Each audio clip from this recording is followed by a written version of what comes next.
This is Pet Life Radio. Let's talk pets. Welcome to Animal Rights on Pet Life Radio. This is your host, Tim Link, and I'm so glad you're joining us today. I've got a super exciting and interesting journey that we're going to be taking today. We'll be talking to author and internationally acclaimed medium speaker, Miki Jacobs. And we're going to talk to Miki about her latest book, Sacred Wild, Spiritual World of Animals, including pets, and its interconnectedness with ours. So I'm always excited to explore that, how we actually bond and connect with the animals, both in the wild and our domesticated animals. And then always the question about how do we understand and better deal with when we lose an animal and what happens in that sort of spiritual world afterwards. So we're going to take a little journey and pick the mind of one of the best out there, Miki Jacobs, right after this commercial break. So you're listening to Animal Rights on Pet Life Radio. Take a bite out of your competition. Advertise your business with an ad in Pet Life Radio podcasts and radio shows.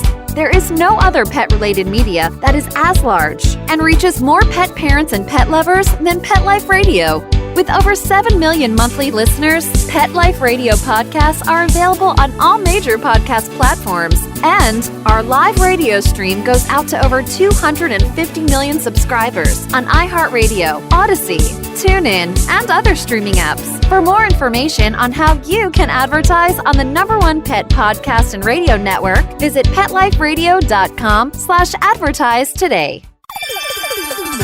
Let's Talk Pets on PetLifeRadio.com. Welcome back to Animal Rights on Pet Life Radio. Joining me now is internationally acclaimed medium speaker and author Miki Jacobs. Talk to us about her latest book, Sacred Wild, the spiritual world of animals, including pets, and its interconnectedness with ours. Miki, welcome to the show. Thank you, Tim, and thank you for having me. It's great being here. Oh, it's my pleasure having you on. I'm super excited about the show because I like delving into a little bit about things that maybe people aren't aware of and things maybe they're aware of from a spiritual aspect, but sometimes don't mention it or don't say it in public spaces. And we talk about things about the journey in life with our animals and then the afterlife as well. And that seems to be what you cover a lot of in great aspect and in great fashion in your book, Sacred Wild. Yes. So tell us a little bit about the book and sort of what the readers can expect. Right. So really the main theme of the book is a few main important subjects, but it was very important for me to express to people how broadened animals are to our lives, pets, animals to the planet, how equal they are to us due to them having, like us, human being, a soul or a spark or a fragment of the Creator within their body in the same way we have in ours, and therefore it's make us equal. So it's a very important kind of piece of information because unfortunately I believe that a lot of people on planet Earth see animals, which including their pet, as secondary or below us, quote unquote. And when we are aware that indeed they have a soul, which is once again the energy of the Creator within their body, although the soul in animals expresses its godlike essence through an animal form, it is nonetheless still very powerful in the same way we are. So it was very important for me to bring that forward, that people will look at their pet, will understand that since they have a soul in the body, they are able to do so much more than what we just think they are pet and they're cute and they're helping us to feel better. They have a great amount of quite magical powers, different than ours, obviously, nonetheless equal. And since I love animals so very much from a very, very young age, we live here on 3 acres, my husband Clayton and myself, and we rescue animals.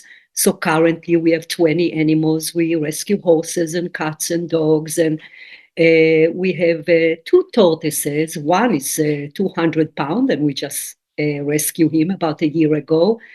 So we have a lot of animals. So I always loved animals very much. I always knew how significant they are to our lives, how significant their mission is to our lives. So that is in the book, of course. And the book is kind of divided into two, where the first half is more spiritual aspect of their path or their purpose, their incarnation, their karma, their mission, their soul groups. And the second half of the book was more planet Earth information. As you mentioned, of course, how to overcome their grief after they leave, what's happened to their soul when they leave the body. I gave information about wild animals. So basically, I really, really hope that by picking up Sacred Wild, people would look at the animals and their pet completely different, with way more respect, way more honor, and way more ways to cherish them, because they certainly deserve that. Yeah, absolutely. And I love that aspect. I always look for, not me personally, but I know clients of mine and friends and relatives, they look for that. What is that true connection? What is that soul? What is that essence? Because, in society today, like you mentioned, oftentimes we obviously love our animals, especially our domesticated animals, but oftentimes they're sort of determined, or society labels them as secondary, as you mentioned, that they are below man. Even some religious followings state that, yes, treat animals with respect and with love and with caring and grace, but they are secondary to man. I'm doing air quotes right now when I say that. Right.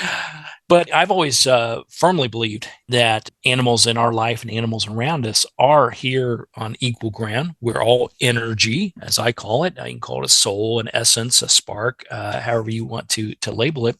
But we're all energy, and we select a body as a host to fulfill whatever purpose that we have while we're here. And we do our very best to fulfill that purpose. And then we go back into that source energy, that heavenly state, that universal space of love, or rainbow bridge, whatever it may, however you want to look at it. And I do think that animals are much more aware of themselves and their bodies and their purpose for being here than what we are. Yes. Tim, that's why my main focus, which why I chose the first chapter to emphasize on the soul within the body, because without believing that, then a view that they're so cherished and powerful, and I able to understand so much more broader perspective, would not stick. So that's why I brought up the soul, or as you said, can be called many other names, God's light, or names doesn't matter, obviously. So yes, so I brought it up. So that is the main thing. A lot of people having a hard time believing in it. It could be childhood, it could be a religion belief, it could be there's a lot of people that follow the perspective that only human beings have soul and therefore we're superior. So therefore, that is why I started the book with the soul. Once you truly and authentically understand that they, like us, have God within their body, the creator, whatever other name we call that, supreme being, powerful being, they are unbelievable, way more than we capable. For example, we can, like myself, I believe that to gain the ability for mediumship is inherent within all human beings.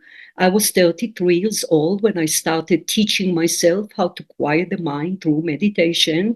Then I went slowly into energy healing and got into automatic writing and taught myself how to heal spirit.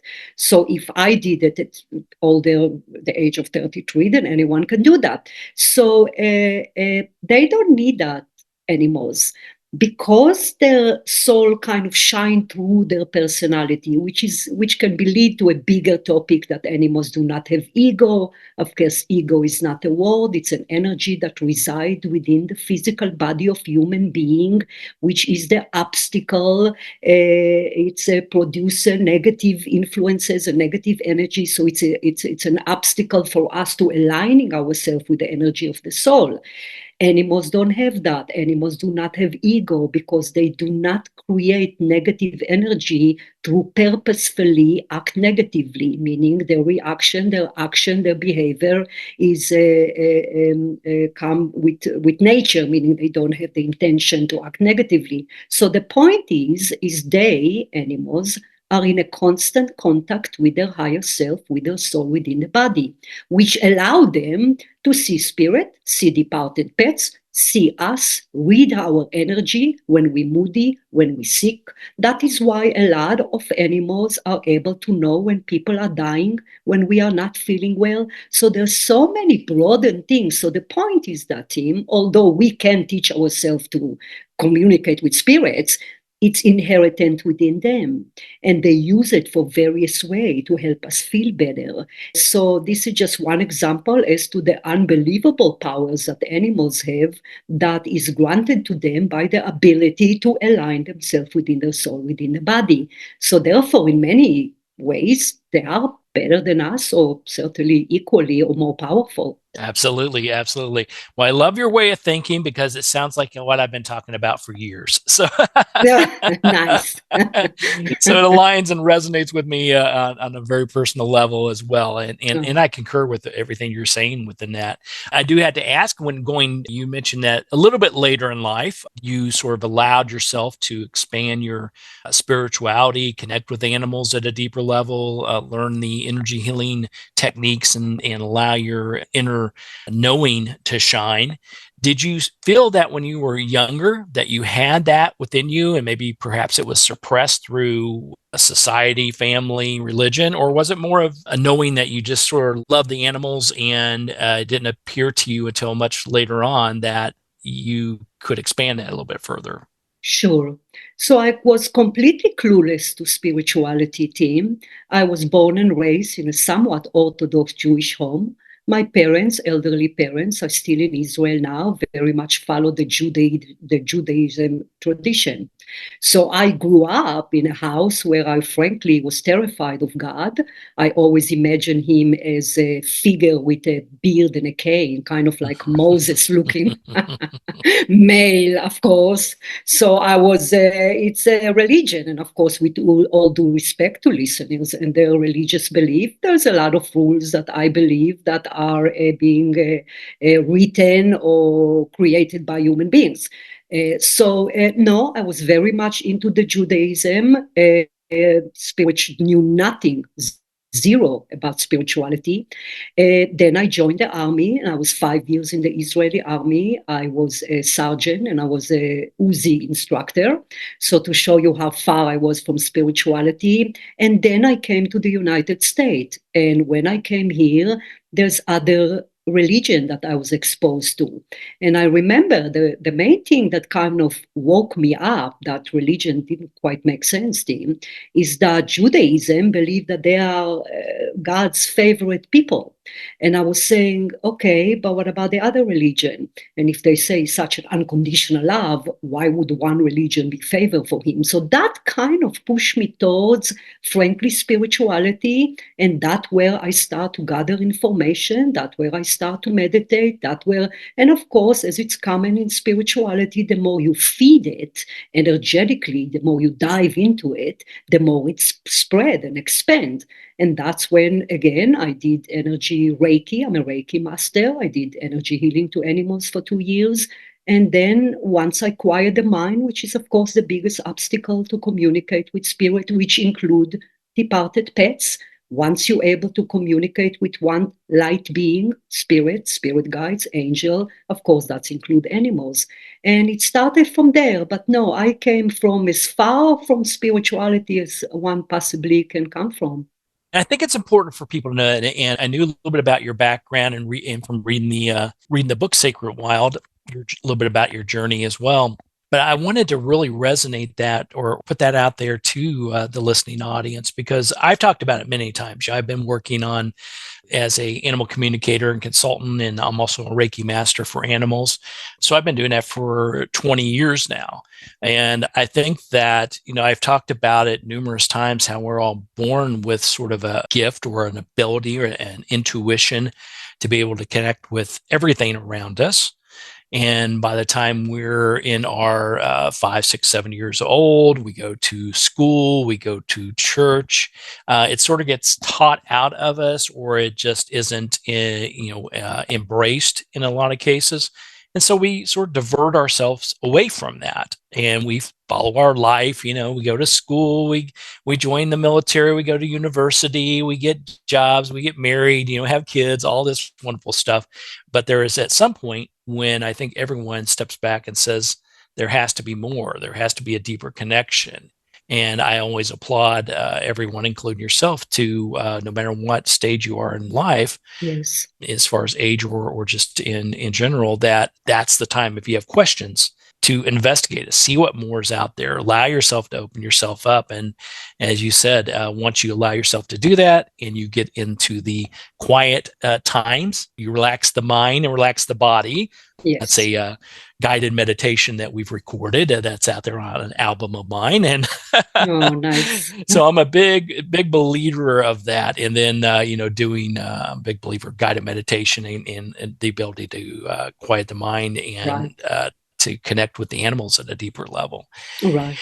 And so I think it's important for people to realize that, it's okay. At some point you will have questions and thoughts and doubts, and you need to expand yourself. And you may come back to the point where a particular life, religion, whatever it may be, suits you, resonates with you. But I do believe that if you allow yourself to open yourself up a little bit more, you'll find out there's much more out there. And the animals tend to know it much better than we do. Yes, very much so. Yes, very much so. They're very tuned in. They're just, delightful. Yeah. So learn from your animals. Live a dog's life. That's what I try to tell everybody. The cats' lives are pretty good too. Cats they have it even better. They just lay around and, they let you know what they want and otherwise be gone. You're not needed. And a tortoise life is probably the best of all. You're going to live 100 years and you get fed all this wonderful food and nobody expects great things from you. You just actually, relax. For the defense of cats, for many years, Tim, I used to say I'm a dog person. I had dogs growing up. I had dogs, until I had the first cat. And now I'm the absolute ultimate crazy cat lady. Well, I'm the guy who had a feral cat show up, and I decided to feed it and provide a heated bed and a covered area for it. And next thing I know, I have 3 of his females in the harem. And next thing I know, I've got 13 feral cats. And so I got them all trapped, neutered, and released. And they thought, well, you know what? We like this place. We're just going to stick around. So I'm sort of like you. Within about a 2-week period, I became a 13 cat. Right. So I think we can agree on we probably need both. Yes, we do. The more animals, the more better. That's my theory. Yes. All right. Well, we're going to take a quick commercial break. We'll come back and talk to author Miki Jacobs a little bit more about her book, Sacred Wild. Everybody hang tight. You're listening to Animal Rights on Pet Life Radio. Hi, this is Tim Link, animal communicator and pet expert and host of Animal Rights on Pet Life Radio. Have you ever wanted to know what your pet is really thinking? Do you want to find out if they truly understand what you're trying to tell them? Ever wish you could build a better understanding and closer relationship with your pet? Well, now you can. Learning to Communicate with Animals is a 4-part on-demand workshop. In the workshop, you'll learn the essential techniques that are necessary to communicate with animals, including what is animal communication, breathing correctly to achieve the perfect state to communicate with your animals at a deeper level, using guided meditation exercises and method to communicate with animals, and how to send and receive information from your animals. So if you're wanting to learn how to communicate and connect with your animals at a deeper level, visit petliferadio.com/workshop and purchase and download Learning to Communicate with Animals. You'll be glad you did. Let's talk pets. Let's talk pets On Pet Life Radio. Pet Life Radio. PetLifeRadio.com. Welcome back to Animal Rights on Pet Life Radio. Continue our conversation with Miki Jacobs in her book, Sacred Wild, The Spiritual World of Animals, including pets, and its interconnectedness with ours. Now, Miki, we touched on briefly at the first half about the thought of what happens to our animals after they make their transition. Do they go to the infamous, wonderful Rainbow Bridge? Do they go back to the same source that we do? Are we all from the same place, and will we see them again? And I think you did a great job in the book explaining a little bit about what the poem Rainbow Bridge is about, and the thought pattern behind that, and what does happen. So through your studies, through your intuition, through your connectiveness with the animals, what's your thoughts on that whole matter? Will we be back with our animals that have made their transition? Oh. So at the time of death, all souls, of course, animals and human beings, exit the physical body from the crown chakra at the top of the head and transition into the spirit world, or the dimension of the spirit world. Or, again, there are many names to it. So all do that. So yes, so we very much exit the body, which is an important thing to adapt when we lose a pet. That was, it's important to know again, to believe or to open to the concept of the soul. The soul within the body, which is once again part of God, is immortal. It's multidimensional. There is no death. And when the physical body ceases to exist or die, then the soul exits the body and travel there. The lovely theme channeling that I got regarding the Rainbow Bridge is that it is an actual dimension within the spirit world, because the way I've been shown that the spirit world is divided into different dimension or different levels, and we kind of human being enter into the level that they belong to, quote unquote, in a way that where we are in our spiritual growth. Animal enter into the dimension of animals, and even within the dimension of animals in the spirit world, it's divided into various soul groups. But specifically the dimension of the Rainbow Bridge, it is indeed a place where pets and us, meaning once our soul exits the body, we do meet. So I asked as to the nature of the actual poem, and the first person that came up with the poem actually was channeling. So they were tuning into that place. So it is indeed a real place, which why I also was teaching in the book that through deep meditation, we can train ourselves to, while here on planet Earth, to connect to a departed pet that is reside within the Rainbow Bridge, as it's called. So that was a really, really heartwarming channeling for me, one that I hold deep to my heart over the years when we lose animals. But that's basically what's happened. Also, a lot of people ask me if pets leave planet Earth, if they're alone, if there's anyone meeting them. There is absolutely a great amount of beautiful love by the Creator that love us all equally, of course. Remember, we are a part of Him, so it's not loving our finger. The finger is part of our body. So there is beautiful empathy as to the transitions of human beings and animals. We tend to be met by what I refer to in my first book, our team, which are spirit guides. So they meet us once the soul exits the body, and sometimes they kind of help us, because sometimes some souls can get disoriented when we exit the physical body, depending on the manner of death or if the transition is difficult. So a spirit guide there to meet us, of course, departed loved one there to meet us. But the interesting, beautiful concept is that animals have their own team of spirits that appear right when the soul ready to exit the body, and those are the nature spirits. So nature spirits are the one that accompany the soul into the spirit world.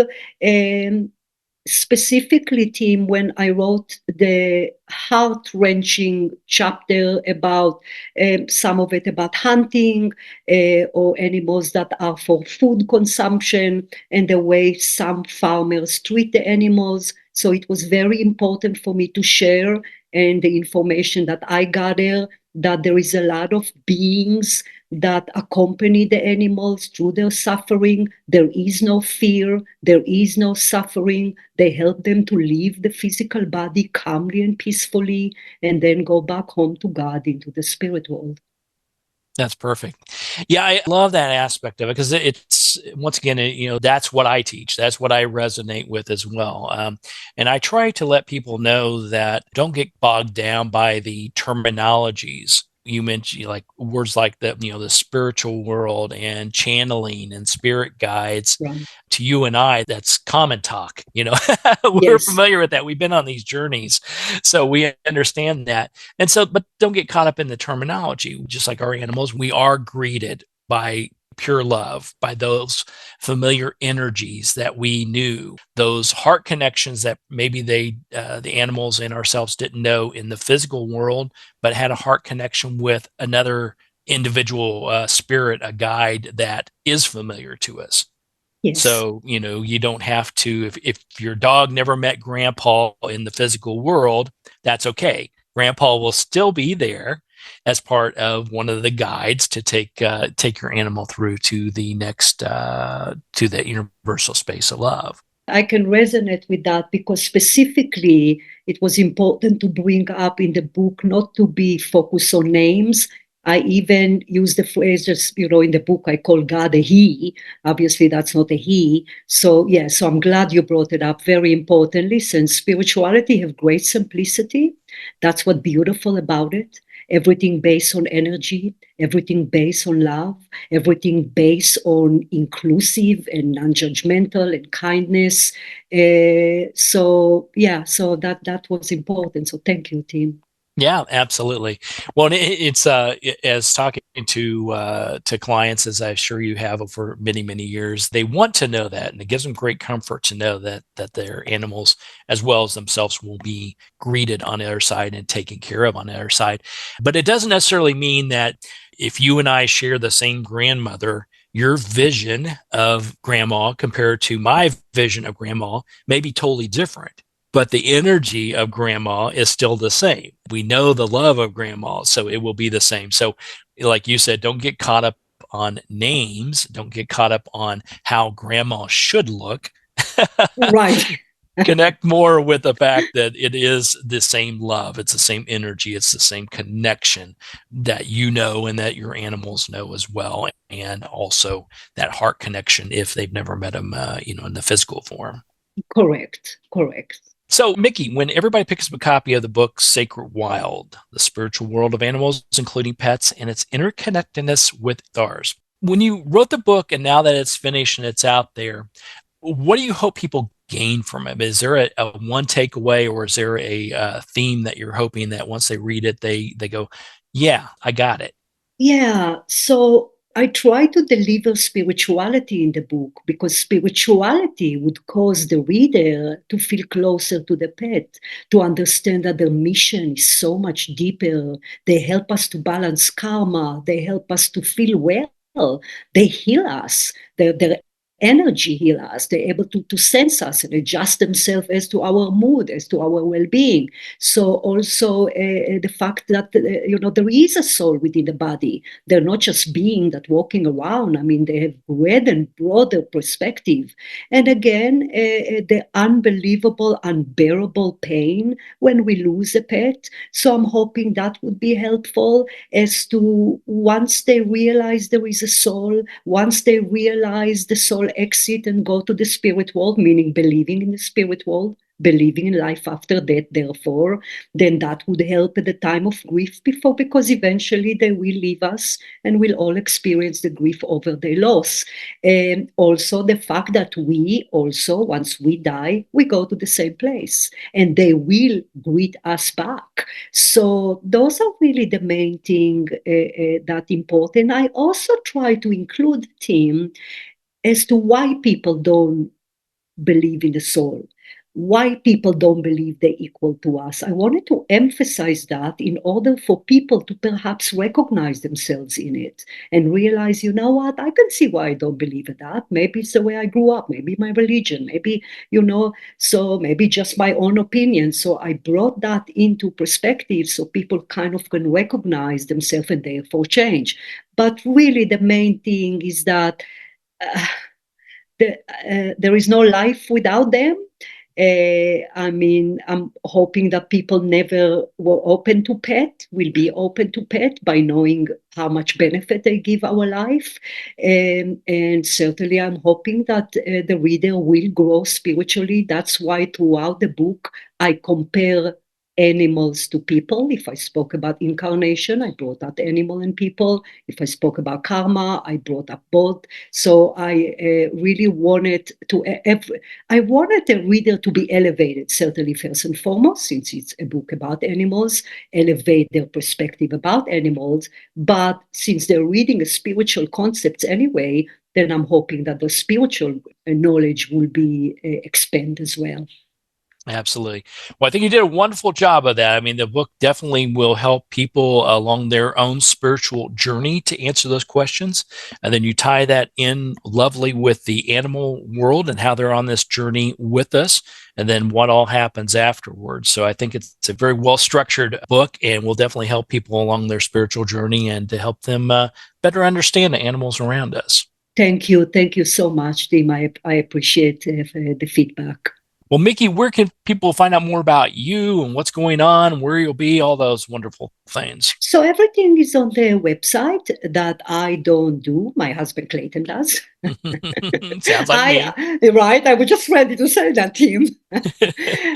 So it's Miki. It's MIKIJACOBS.com, and everything's there. All the updates, all the interviews, of course, the link to social media that I actually post my own animals and kind of, bits and pieces from the books. And some of the videos are fun with my beloved huge tortoise. So basically all the information is there. Very good. MikiJacobs.com, and we'll post that on the site. Everybody pick up a copy of the book. It's Sacred Wild, The Spiritual World of Animals, including pets, and it's interconnectedness with ours. So, Miki, once again, fantastic job on the book. It was lovely talking to you. It reconfirms what I'm talking about, so we're on the same page. I love that. And I'll look forward to speaking with you again somewhere down the road. That's fantastic. Thanks for having me again, Tim. My pleasure. Thank you. Well, we're coming to the end of the show today. I want to thank everyone for listening to Animal Rights on Pet Life Radio. I want to thank the producers and sponsors for making this show possible. If you have any questions, comments, ideas, or people you want to hear on the show, drop us a line at petliferadio.com. And while you're there, check out all the other wonderful hosts and shows. It's a cornucopia of animal fun. So until next time, write a great story about the animals in your life, and who knows, you may be the next guest on Animal Rights on Pet Life Radio. Have a great day. Let's Talk Pets, every week on demand, only on PetLifeRadio.com.